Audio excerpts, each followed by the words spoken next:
Assalamualaikum warahmatullahi wabarakatuh.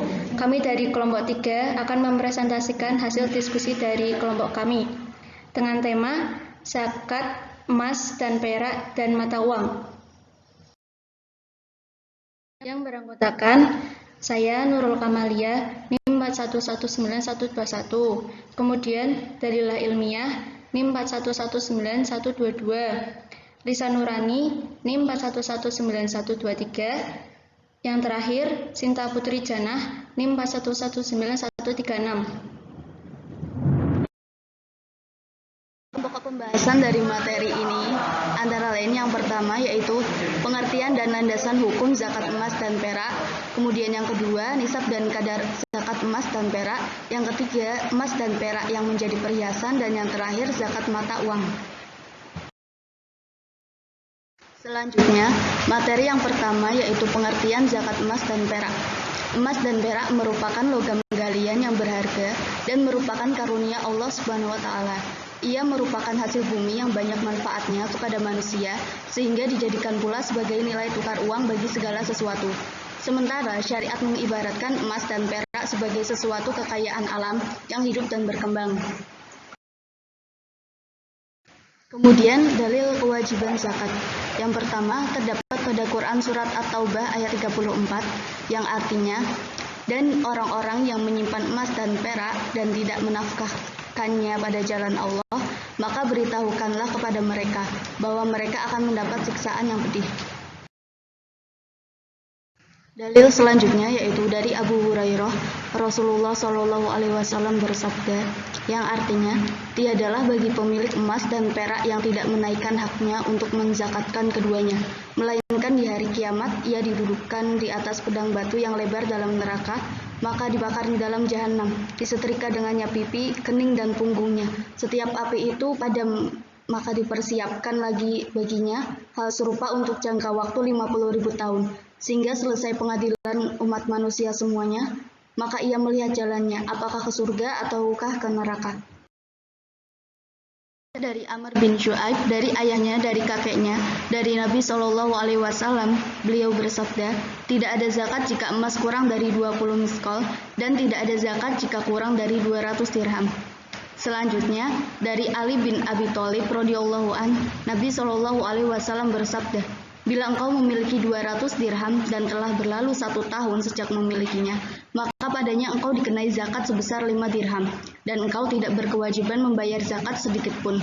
Maksudnya zakat emas, hingga engkau memiliki 20 dinar. Bila engkau telah memiliki 20 dinar dan telah berlalu 1 tahun sejak memilikinya, maka padanya engkau dikenai zakat setengah dinar. Dan setiap kelebihan dari nisab itu, maka zakatnya disesuaikan dengan hitungan itu. Selanjutnya yaitu dari sahabat Abu Sa'id Al-Khudriyah radhiyallahu anhu. Ia menuturkan bahwa Rasulullah Shallallahu Alaihi Wasallam bersabda, tidaklah ada kewajiban zakat pada uang perak yang kurang dari 5 uqiyah. Dan yang terakhir, pada hadis riwayat Abu Bakar radhiyallahu anhu dinyatakan, dan pada perak diwajibkan zakat sebesar 1/40 2,5%. Dari hadis riwayat Bukhari nomor 1454.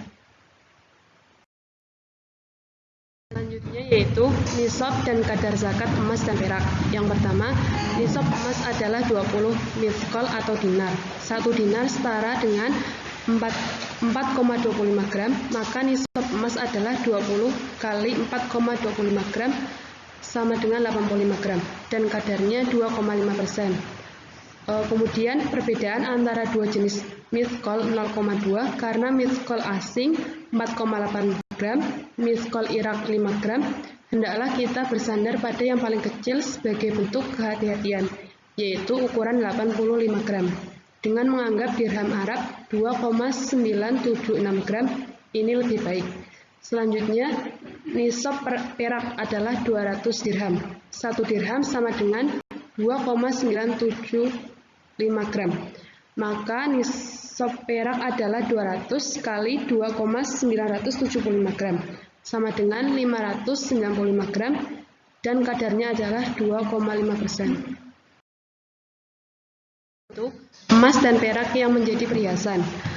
Satu-satunya dalil yang menyatakan bahwa perhiasan itu wajib dikeluarkan zakatnya adalah adanya hadis yang menjelaskan sebuah kisah seorang perempuan bersama dengan anak perempuannya datang menghadap Rasulullah SAW. Sementara itu, di tangan sang anak terdapat rantai gelang emas yang besar. Setelah melihat hal itu, baginda Nabi bertanya, "Apakah kamu sudah menunaikan zakatnya gelang ini?" Perempuan itu lalu menjawab, "Belum." Lalu bagaimana Nabi SAW bertanya, "Apakah kamu senang jika Allah akan menggantinya dengan kalung yang terbuat dari api neraka di hari kiamat kelak?" Usai mendengar hal itu, perempuan itu serta-merta melepaskannya dan menyerahkannya kepada baginda Nabi SAW seraya berkata, "Kedua gelang ini aku serahkan untuk Allah dan Rasulnya." Hadis riwayat Abu Daud dalam Kifayatul Ahyar 185-186. Selanjutnya, Imam Malik dalam kitab Al-Muwatta'nya menghadirkan sebuah hadis sahih yang diriwayatkan oleh Ibnu Umar dan Siti Aisyah, bahwasanya diriwayatkan yang artinya adalah Siti Aisyah radhiyallahu an memberikan perhiasan kepada anak-anak perempuan saudaranya yang yatim dan di bawah asuhannya, dan beliau tidak mengeluarkan zakatnya. Selanjutnya, berdasarkan riwayat dua hadis tersebut, pemahaman para ulama setidaknya bisa dipetakan menjadi 3 kelompok. Yang pertama, pendapat ini disampaikan oleh Al-Qadli Abu Thayyib dan At-Tirmizi radhiyallahu anhum, memahami bahwa hadis pertama di atas mengisahkan mengenai kejadian di awal dakwah Islam tentang hukum perhiasan emas dan perak bagi kaum perempuan. Yang kedua, ulama yang memahami bahwa pada dasarnya beliau Rasulullah SAW tidak menetapkan secara mutlak hukum wajibnya zakat bagi perhiasan emas dan perak.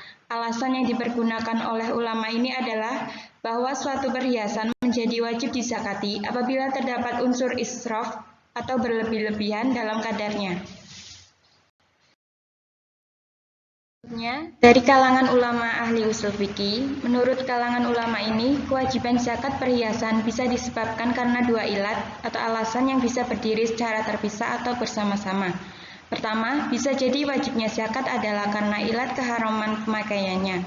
Seperti pada pendapat ulama kelompok pertama, yang itu terjadi pada perempuan di awal dakwah Islam, yang mana mereka diharamkan memakainya, kemudian dihapus atau mansuh hukumnya menjadi diperbolehkan.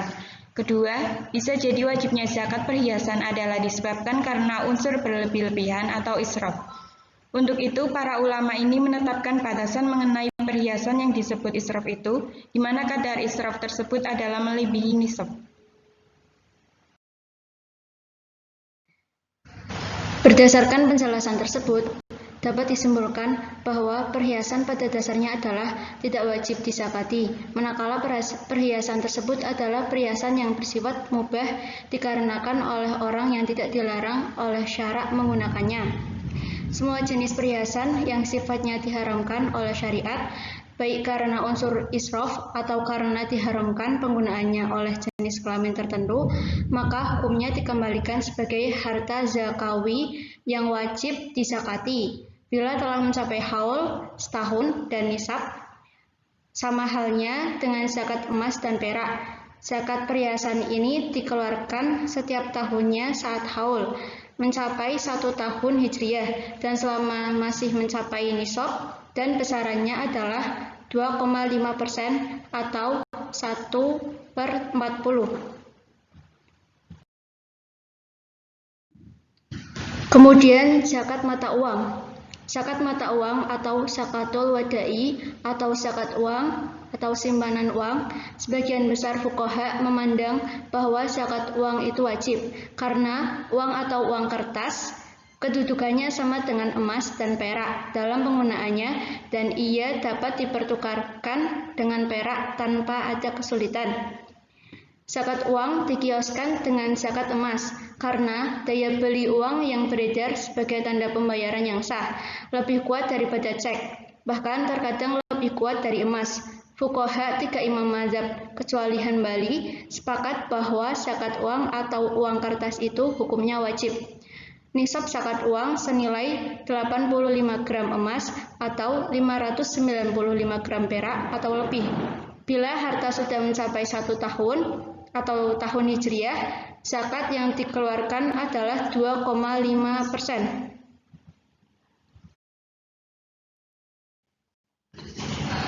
Yang terakhir mengenai syarat-syarat wajib dikeluarkan zakat mata uang. Yang pertama, dimiliki atau dikuasai secara penuh al-tam jika harta itu harta bersama walau sampai di nisabnya, namun secara individual tidak sampai nisab, maka menurut mayoritas ulama tidaklah wajib zakat. Yang kedua, sampai 1 nisab dan berlalu 1 tahun tanpa kurang dari nisab tersebut. Yang terakhir, tidak mempunyai hutang, baik hutang ke manusia ataupun hutang ke Allah, misalnya dam, nazar, dan lain-lain.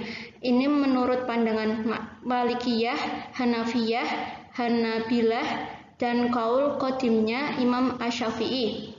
Hutang yang menjadikan tidak wajibnya zakat adalah hutang yang menjadikan uangnya berkurang dari nisab, dan hutang tersebut menjadi tanggungan orang yang berhutang sebelum jatuh tempo wajibnya zakat.